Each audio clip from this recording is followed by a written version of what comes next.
في الفيديو ده هنعمل برنامج أسئلة، المستخدم هيجاوب على كل سؤال والبرنامج هيقول له الإجابة صح ولا خطأ، وفي النهاية هيقول له أنت فائز ولا خسران، وهيقول له عدد الإجابات الصحيحة كام وعدد الإجابات الخطأ كام. أنا مصمم البرنامج بحيث إن المستخدم لو جاوب على أكتر من نص الأسئلة صح يبقى كده هو فائز. نبدأ الأوامر. هسيب لكم الأوامر دي في الديسكريبشن تحت. هعمل import للMD app، ودول الأمرين اللي بيعملوا لي واجهة فاضية. ده اسم الكلاس، أي اسم طبعا. أنا كاتب هنا باس عشان لسه ما كتبتش أي أوامر. كلاس كويز جيم ما بين قوسين بوكس لاyout وباس. ده الكلاس اللي هحط فيه الأوامر بتاعتي، وأنا مستخدم هنا البوكس لاyout. البوكس لاyout دي طريقة من الطرق اللي بنحدد بيها أماكن الويدجتس في الواجهة. الويدجتس دي اللي هي الليبل البوتون، ودي بترتب لي الويدجتس إما vertical أو horizontal، يعني رأسي أو أفقي. أنا هنا هختار رأسي vertical. هعمل import للبوكس layout. عشان الكلاس ده يتنفذ لازم أعمل له return في الكلاس الأساسي. إيه اللي خلاني عرفت إن اللي فوق ده كلاس عادي واللي تحت ده الكلاس الأساسي؟ الكلاس الأساسي هو اللي بيبقى جواه build، وهو ده الكلاس اللي بيتنفذ عندي بس، عشان كده لازم أعمل return للكلاس التاني عشان يتنفذ عندي. هعمل ليست بالأسئلة وليست بالاختيارات وليست بالإجابات الصحيحة. الليست اللي هي بتاعة الاختيارات دي أنا مستخدم فيها nested lists، يعني مستخدم فيها الليستز المتداخلة، يعني مستخدم lists جوه الليست الأساسية. في عندي مجموعة قيم عايزهم يتنفذوا اوتوماتيك بدون ما أعمل لهم ران، عشان كده بستخدم لهم الفانكشن اللي هي الانت. دي فانكشن بتشتغل اوتوماتيك لوحدها من غير ما نادي عليها. وما بين قوسين سيلف و كي دبليو ارجز.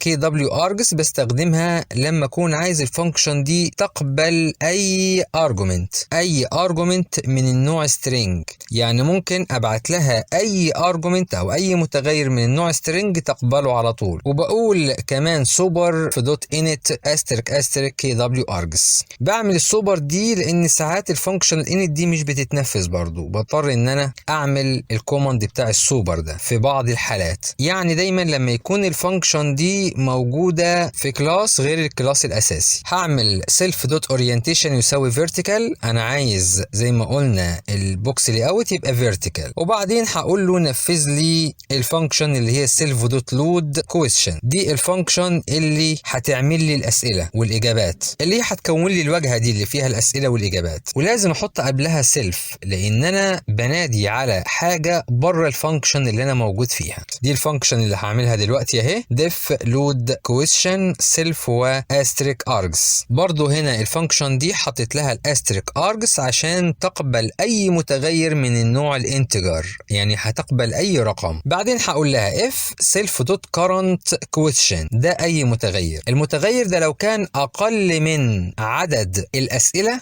هتعمل ايه؟ يعني انا هنا بعمل حاله شرطيه. الشرط عندي ان الاف دي تتنفذ معايا ان عدد الاسئله ما يكونش خلص، يكون لسه. ايه اللي هيحصل عندي؟ فهقول لها سيلف دوت كارنت كويستشن تساوي 0. هعمل متغير هسميه مثلا كويستشن داتا تساوي كويستشن ما بين قوسين سيلف دوت كارنت كويستشن، يعني الداتا عندي هتبقى الكويستشن وما بين قوسين سيلف دوت كارنت. يعني سيلف دوت كارنت ده هخلي قيمته في الاول 0 وبعدين 1 بعدين 2 عشان يديني القيم دي اللي هي 0 1 2، لان الليست اللي هي الكويستشن دي القيم بتاعتها بقراها كده بتبقى كويستشن 0 كويستشن 1 كويستشن 2. سيلف دوت كارنت كويستشن دي اللي هي الاندكس بتاعت الليست. فانا عايز السيلف دوت كارنت كويستشن تبدا بالصفر عشان تبقى صفر، وبعد شويه هديها عداد يخليها تعد تبقى 1 2. فهقول لها سيلف دوت كارنت كويستشن تساوي 0. هنكون السؤال الاول. هنعمل الاول الايمج. تعالوا نضيف الايمج الاول للبرنامج. الايمج اسمها لوجو دوت جي بي جي،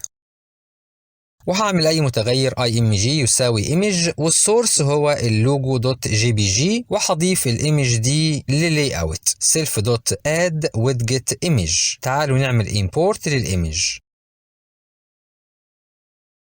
تعالوا نعمل الليبل. هقول question underscore label، طبعا ده اي متغير، يساوي label، والتكست بتاعي هو question data. يعني التكست بتاع الليبل ده هيكون هو السؤال، يعني اول مرة هيبقى السؤال الاولاني، تاني مرة هيبقى السؤال التاني، تالت مرة هيبقى السؤال التالت. احنا دلوقتي بنعمل في السؤال الاولاني، والquestion data دي هي عبارة عن question 0، يعني السؤال الاول. الكولر، اللون بتاع الليبل ده هخليه اسود، color يساوي 0 و0 و0 و1. ايه الاربع قيم دول الار جي بي color، والخانه الاخيره هي الاوباسيتي اللي هي عكس الشفافيه. يعني القيم هنا من 0 ل1، يعني لو خليت قيمه الريد دي مثلا 0 يبقى كده مفيش لون احمر خالص، لو خليتها 1 يبقى اعلى قيمه للاحمر، والاوباسيتي لو خليتها 0 يبقى الشفافيه 100%، لو خليتها 1 يبقى مفيش شفافيه. الفونت سايز يساوي 25، ده حجم الخط بتاع الليبل. نعمل import للليبل.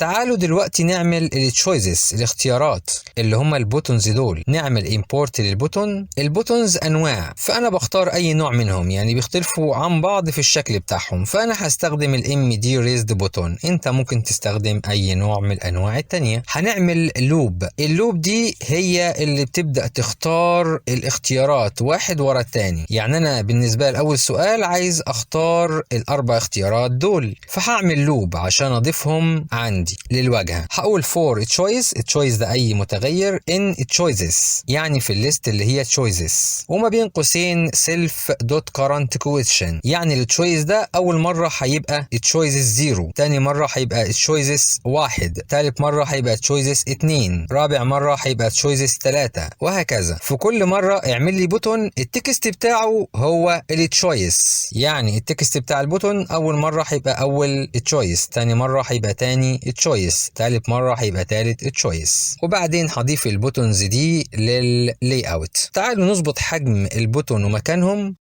هقول سايز اندرسكور هنت يساوي 6/10 و8/10، يعني انا عايز الحجم بتاعهم يكون العرض بتاعه هو 60% من العرض الكلي، والارتفاع بتاعه 80% من الارتفاع الكلي، والمكان بتاعهم هخليه عند اكس يساوي 2/10، يعني هخليه يتحرك ل20% من الاكس من العرض يعني.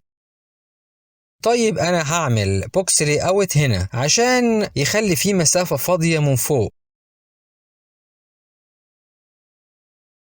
تعالوا نغير مقاس الواجهة من الويندو. هعمل import للويندو، وبعدين هقول window dot size يساوي 400 و650، يعني أنا عايز العرض بتاع الواجهة 400 والارتفاع بتاع الواجهة 650. تعالوا نعمل بوكس لأوت تحت عشان خاطر البوتونز تترفع لفوق. تمام كده. طيب لو الأسئلة خلصت، يعني أنا خلصت كل الأسئلة، إيه اللي هيحصل؟ يبقى الجزء الأولاني ده مش هيتنفذ خلاص، يبقى هيتنفذ الإلس. هقول له إلس، يعني لو الأسئلة خلصت خلاص اعمل إيه؟ سيلف دوت كلير ويدجتس، يعني فضي لي الواجهة، يعني شيل الأسئلة كلها اللي في الواجهة. وكمان هطلع فوق هنا وأحط برضه نفس الكوماند سيلف دوت كلير ويدجتس. ليه؟ لأن أنا لازم أخليه يفضي الواجهة كل ما نبدأ نحط سؤال جديد. عايز لما اضغط على الإجابة يعمل تشيك للإجابة دي إن كانت صحيحة أو خاطئة، فهقول للبوتونز يعني لما اضغط عليك اعمل إيه؟ نفذ الفانكشن اللي هي تشيك أنسر، ولازم أحط قبلها سيلف لأن أنا بنادي على حاجة بره الفانكشن اللي أنا موجود فيها. هي دي الفانكشن ديف تشيك أنسر سيلف. عايز أقول له الاختبار اللي يعمله إيه؟ يشوف التكست بتاع البوتون لو يساوي الكوريكت، يعني بيساوي الإجابة الصحيحة، فبقول له if instance.text يساوي correct self.current question، يعني لو التكست بتاع البوتون بيساوي current 0 اللي هو ده، لأنه أول مرة هيبقى 0، تاني مرة هيبقى current 1، تالت مرة هيبقى current 2، فأنا هنا عايز أستخدم التكست بتاع البوتون، يبقى لازم أستخدم الانستانس. الانستانس دي بتربط الأوبجكت بالفانكشن اللي هو معمول فيها. طيب أنا عايز أزود على الكرنت كويستشن 1 عشان تاني مرة يبقى ايه؟ يبقى 1. تالت مرة يبقى 2 عشان خاطر السؤال اللي بعده يطلع، وبعدين السؤال اللي بعده عشان يبقى question 0 وبعدين question 1 بعدين question 2 وهكذا. فهقول له current dot question زائد يساوي 1 يعني زود لي 1. وكمان لما التشيك ده يتنفذ عايزه يطلع لي بوب اب مسج اللي هي المسج دي ويقول لي ان الاجابه صح. هعمل امبورت للبوب اب. البوب اب دي فيها بوتون وليبل، فتعالوا نعمل البوتون والليبل. الليبل التكست بتاعه كوريكت انسر والتكست بتاع البوتون هو اوكي، وهحطهم الاثنين في بوكس لي اوت وهقول له البوكس لي اوت ده الاورينتيشن بتاعه فيرتيكال، فبعمل اي متغير يساوي بوكس لي اوت واورينتيشن فيرتيكال وهضيف البوتون والليبل للبوكس لي اوت ده. انا هنا عملت محتويات البوب اب ولكن ما عملتهاش هي نفسها، فهعمل اي متغير يساوي بوب اب والتايتل هو انسر ستاتس والكونتنت بتاعه يعني المحتويات بتاعه البوب اب دي هي اللي اوت اللي احنا عملناه، وهقول له افتح لي البوب اب دي self دوت بوب اب دوت اوبن. تعالوا نعمل رن ونختار الاجابه الصحيحه. هنلاقي البوب اب ظهرت بس ماليه الواجهه كلها. تعالوا نصغرها. هنكتب سايز اندرسكور هنت نون ونون، يعني بقول لها ايه؟ خليكي في حجمك الطبيعي ما تمليش الواجهه كلها، وكمان خلي السايز بتاعك هو 300 و200. طيب نحرك البوتون للمنتصف. هقول بوز اندرسكور هنت اكس 4/10. تمام كده. عايز لما اضغط على الاوكي يقفل لي البوب اب دي، فهقول له لما اضغط عليك نفذ الفانكشن اللي اسمها بوب اب دوت ديسميس. انا مسميها كده يعني. ليه حاطط قبلها سيلف؟ برضو عشان خاطر انا بنادي على حاجه بره الفانكشن اللي انا موجود فيها. تعالوا نعمل الفانكشن اللي هي البوب اب ديسميس دي، وهكتب سيلف وانستنس. انستنس دي عشان اربط البوب اب اللي هنا بالبوب اب اللي هناك. الانستنس دي بستخدمها لما احب اربط اوبجكت بالفانكشن اللي هو معمول فيها اللي هو self دوت بوب اب. فهقول له هنا self دوت بوب اب دوت ديسميس يعني اقفل البوب اب دي. تعالوا نعمل رن. تمام كده. عايز لما اضغط على الاوكي كمان يروح ينفذ لي الفانكشن اللي هو لود كويشن يعني يجيب لي السؤال اللي بعده. ما خلاص السؤال ده طلع صح اهو، فعايزه يظهر لي السؤال اللي بعده ده من خلال الكوماند ده. تمام كده. طيب لو الاجابه غلط برضه هعمل نفس الاوامر دي بالظبط مع تغيير بس المسج هتبقى wrong answer.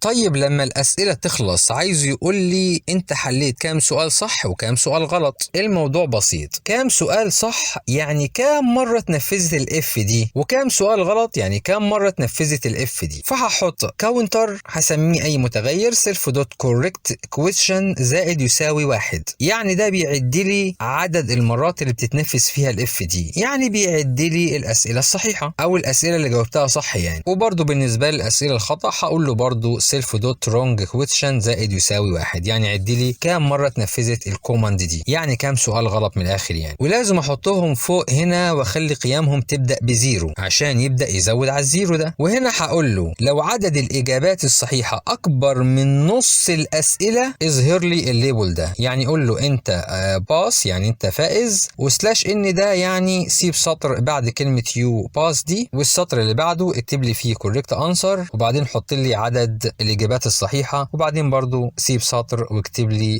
wrong answers يعني الإجابات الخاطئة، واكتب لي عدد الإجابات الخطأ كام. والكلر اللون برضو اسود، والفونت سايز 20. لو عدد الإجابات الصحيحة أقل هيقول له إيه؟ هيقول له you not pass يعني أنت ما فزتش، وبرضه هيقول له عدد الإجابات الصحيحة كام وعدد الإجابات الخاطئة كام. تمام كده. بس المشكلة إن الأسئلة ترتيبها واحد، يعني هم الأسئلة بيظهروا بنفس ترتيبهم كل مرة. أنا عايز ترتيبها يبقى عشوائي، يبقى هستخدم الراندوم. هعمل import للراندوم. إيه الحاجة اللي عايزها تبقى عشوائي عندي هنا؟ اللي هو الكرنت كويشن اللي هو الاندكس بتاع الليستس، يعني بدل ما هو بيبقى 0 1 2 لا يبقى مثلا 1 2 0 كده يعني. فهقول له خليك عشوائي self دوت current question يساوي random دوت rand range 3، يعني هقول له الرينج بتاعك اللي بتختار منه انت من 0 ل 2. لما بكتب هنا 3 يعني الرينج من 0 ل 2. نعمل رن هلاقي الاسئله فعلا بقت عشوائيه، يعني ترتيبها عشوائي. انا كان السؤال الاول بيظهر لي اللي هو بتاع فرنسا، دلوقتي بقي يتغير معايا. المشكله هنا انه بيكرر لي الاسئله، يعني ممكن لما يختار رقم عشوائي كل مرة ممكن يكرر الرقم العشوائي ده، يعني ممكن يختار مثلا 2 والمرة اللي بعدها يختار 2 برضو والمرة اللي بعدها 0، وممكن يختار الثلاث مرات 2 2 2 لأنه كل مرة بيختار عشوائيا وكأنه بيبدأ من جديد يختار. الحاجة التانية إن الأسئلة مش هتخلص، يعني هيقعد يعيد في الأسئلة على طول. ليه؟ لأن الشرط اللي بيخلي الأسئلة تتوقف إن السيلف دوت كويستشن ده لما بيبقى 2 آخر حاجة خلاص ما بيرضاش يظهر لي أسئلة بعد كده لأن الأسئلة خلصت. ولكن هنا أنا خليته هو عشوائي أصلا، يعني هو مرة بيبقى 1 بعدين يبقى 2 بعدين يرجع تاني 0 وبعدين يرجع تاني 1، فعمره ما هيبقى 3 عشان خاطر يوقف الأسئلة. يبقى هخلي في كاونت تاني غير الكرنت كويستشن ده هو اللي بيعد لي الأسئلة، هسميه سيلف دوت كاونت وهحطه مكان الكرنت كويستشن في الاف ستيتمنت دي، وهنزل تحت برضه احطه هنا وهحطه هنا وهحطه هنا. يبقى ده العداد بتاعي بتاع عدد الأسئلة، ولازم أخلي قيمته في الأول برضو تبدأ ب0 كده. تمام، أنا حليت المشكلة إن هو دلوقتي هيديني 3 أسئلة بس، ولكن ما حلتش مشكلة إن الأسئلة ممكن تتكرر. دي بحلها إزاي بقى؟ بعمل ليست فاضية وبعمل لوب.